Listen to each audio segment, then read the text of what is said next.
My name is Dr. Rizwan Ahmed. I am Associate Professor of Linguistics at Qatar University. I teach linguistics and I do a lot of research on language. Words and their pronunciation fascinate me because, in addition to their basic meaning, they also carry a lot of social and cultural information. Words are like little windows through which we can look into the past and the present and can tell quite a lot about our society. This is the historic Red Fort in Delhi, built by the Mughal Emperor Shah Jahan in the 17th century. This is the place from where, on the 15th of August every year, Prime Ministers raise the Indian flag and deliver their Independence Day speeches. What is the name of this place? Is it Lal Qila or Lal Kila? Let's hear from the Prime Ministers themselves. इस लाल किले की दीवार पर इस ऐतिहासिक लाल किले पर खड़े हैं. Now, compare the way Nehru and Indira Gandhi pronounced the word with later prime ministers. लाल किले से ये लाल किला और लाल किले आज लाल किले की प्राचीर से You rightly noticed that the word for Red Fort was pronounced differently by different prime ministers. While Nehru and Indira Gandhi pronounced the word as Lal Qila with the sound qa, the others pronounced it as Kila with the sound k. Linguists explain the difference in terms of place of articulation of the sounds. It is helpful to see this diagram. Nehru and Indira Gandhi pronounced the first sound in Qila at a place lower in the throat, known as uvula. The others did it at a little higher at velum. This sound, let's call it Qila sound, is one of the 5 sounds that distinguish Urdu from Hindi and other North Indian languages. There are, of course, other differences between Urdu and Hindi, for example, script, words, poetry, etc. This sound occurs in many other words, such as muqabla, beqarar. Remember the Lata Mangeshkar song from the film Kohra?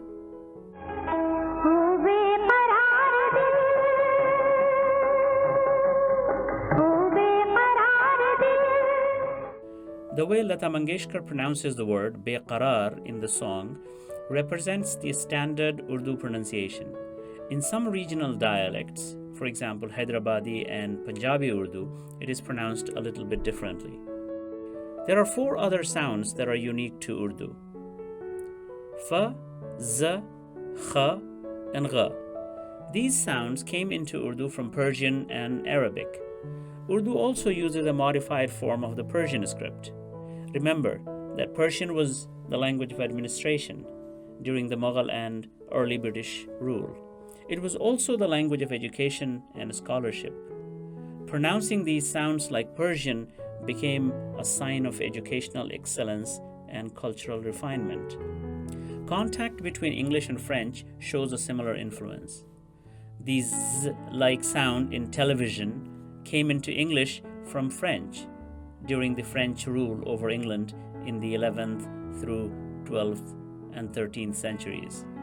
These sounds became defining features of Urdu on the spoken level. Inshallah Khain Shah, a noted Urdu poet and a linguist, in his book Darya-e-Latafat, which was published in 1803, mentioned how non-Urdu speakers from Shah Jahanabad do not pronounce these sounds correctly. What is interesting is that some words with these sounds are also used in Hindi, but the Urdu pronunciation is not always maintained in Hindi, even when a dot is placed under the letters. For example, the word for pen is pronounced as qalam in Urdu with the qila sound, but as kalam in Hindi. The language of Manoj Jha, a member of the parliament from Bihar, will help us understand this. Sir दूसरी चीज मैंने कल secretary general साहब से ही बात करने की कोशिश की बाकी जगह भी. Pay attention to the last sound of the word cheese, which Manoj Jha pronounces as cheej and baqi as baki. Compare his Hindi pronunciation of cheese with Kishore Kumar's Urdu pronunciation. हर हंसी चीज का मैं तलबगार हूँ, हर हंसी चीज का मैं तलबगार हूँ. Going back to Nehru and Indira, why is their pronunciation different from other prime ministers? Their pronunciations reflect a different era and a different ideology. Nehru grew up at a time when Urdu was not confined to Muslims alone. Many Hindus, including his own family, could read and write Urdu. Mahatma Gandhi, who was from the state of Gujarat, also knew Urdu. This Urdu culture is reflected in their pronunciation. Even Narasimha Rao, who was from the southern state of Andhra Pradesh and a native speaker of Telugu, pronounces the Urdu sounds like they are done in Urdu. कि मैं आज इस ऐतिहासिक लाल किले से आपको संबोधित कर रहा हूँ. Like Nehru, many Hindus of the pre-partition generation used Urdu and took pride in it. In the Nehru family, this tradition survives in the spoken language until Indira Gandhi. From Rajiv Gandhi onwards, it begins to fall apart. Among Muslims, the language has not disappeared, but it is struggling to survive, especially among the younger generation. Many Muslim youth in Old Delhi use it only within their homes and do not feel comfortable using it in public places. On the ideological level, Urdu has become synonymous with Muslims, and it is often seen as the language of the enemy, partly because of its association with Pakistan. How choice of language is influenced by political ideology is clear in the language of Sushma Swaraj. She served as minister during the Hindu nationalist BJP rule. In addition to Hindi and English, she knew Urdu as well. In her first visit to Pakistan in 2015 as foreign minister, she spoke Urdu with the Pakistani prime minister. On her return to India, she was criticized by the right-wing politicians from within the BJP and outside for using Urdu. अजीब अजीब आलोचना करते, साड़ी का रंग हरा क्यों था? उर्दू में क्यों बोली? Earlier in 2002, in her interview on PTV, she used quite a bit of Urdu with her Pakistani anchor. और ये उससे बड़ा इत्तेफाक है कि हिंदुस्तान की वजीरे इत्तिलात और नशरियात में हूँ और ये कॉन्फ्रेंस इत्तिलात और नशरियात के वजीरों की हो रही है. तो ये सुषमा स्वराज का पाकिस्तान आना नहीं है, बल्कि हिंदुस्तान की वजीर इत्तिलात और नशरियात का सार्क की मीटिंग में. Compare her language on PTV with Sanskritized Hindi she used in the parliament. संसद का सत्र शुरू होगा, इस विषय पर चर्चा होगी और मैं हर प्रश्न का विस्तार से उत्तर दूंगी. जैसे ही सत्र शुरू हुआ, मैंने दोनों सदनों के पीठासीन अधिकारियों को भी सूचित किया. Clearly, her ideology is influencing her choice of language. As a Hindu belonging to a Hindu nationalist party, speaking Urdu in the parliament will undermine her credibility as a politician. The story of these Urdu sounds in Bollywood is very fascinating. After gaining independence on the 15th of August in 1947, India adopted Hindi as an official language, with English as an associate official language. Hindi began to be used in official domains such as the government, judiciary, and education. The government-backed Hindi did not enjoy much acceptance in Bollywood. Urdu continued to thrive there because films had a broad range of audience and reaching out to them was the main goal. In Bollywood, these Urdu sounds were considered touchstone of playback singing. Actors and singers from non-Urdu speaking backgrounds also perfected the pronunciation of these sounds.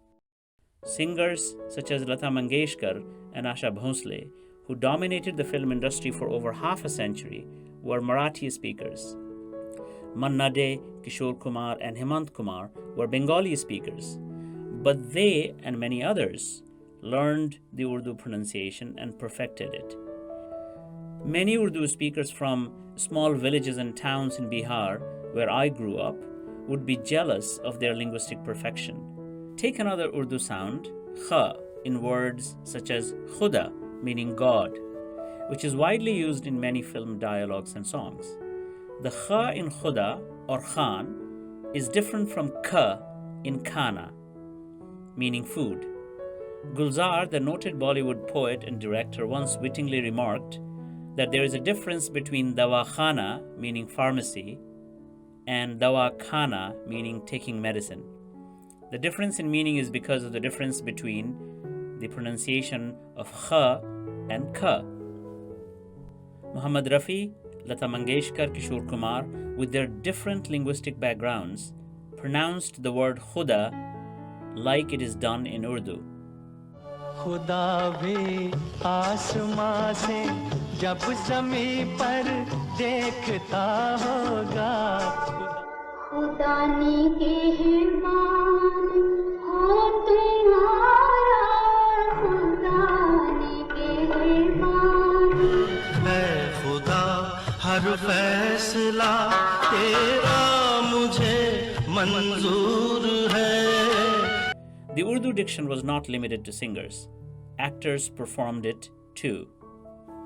और हमारी आवाज आज इस लाल किले की दीवारों में बंद है. नाना साहब, न हमारे पास ताकत है. Things begin to change beginning with the 1990s. While Amitabh Bachchan, who belongs to the older generation of actors and actresses, does the standard Urdu pronunciation, Sridevi, a younger actress, doesn't. She pronounces kha in khuda like Hindi khuda. रोशनी गर खुदा को हो मंजूर, आंधियों में चिराग जलते हैं. इजाजत मेरी महबूब. खुदा हाफिज बादशाह खान. खुदा हाफिज. New singers do not stick to the Urdu pronunciation. In the film My Name is Khan, Shankar Mahadevan doesn't pronounce it like it is done in Urdu.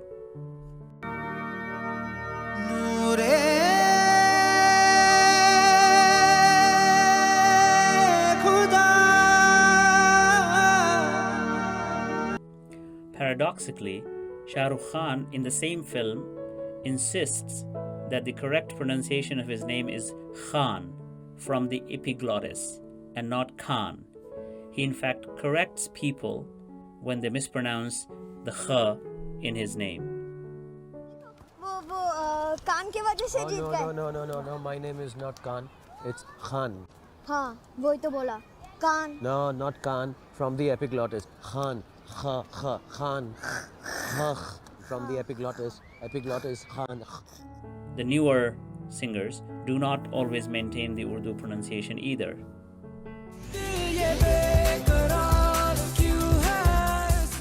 Even singers who perform old classical songs can't imitate these Urdu sounds properly. बेकरार करके हमें यूं न जाइए. The decline in the pronunciation of Urdu sounds is a reflection of a larger linguistic decline of Urdu in India. Many factors have contributed to it. First of all, teaching of Urdu in government schools in North India has suffered because of lack of political interest. Secondly, Hindus born after 1947 do not learn Urdu anymore. This has led to Urdu becoming identical with Muslims, which also makes it vulnerable for attack by Hindu nationalists, who have undermined Urdu since the late 19th century. They have done so in order to promote Hindi as the official language of India. Lal Qila has survived the British political and cultural attack, but the language that gave the word Lal Qila is struggling. It is homeless within its own home. Will it survive the 21st century? Only time can tell. न किसी की आँख का नूर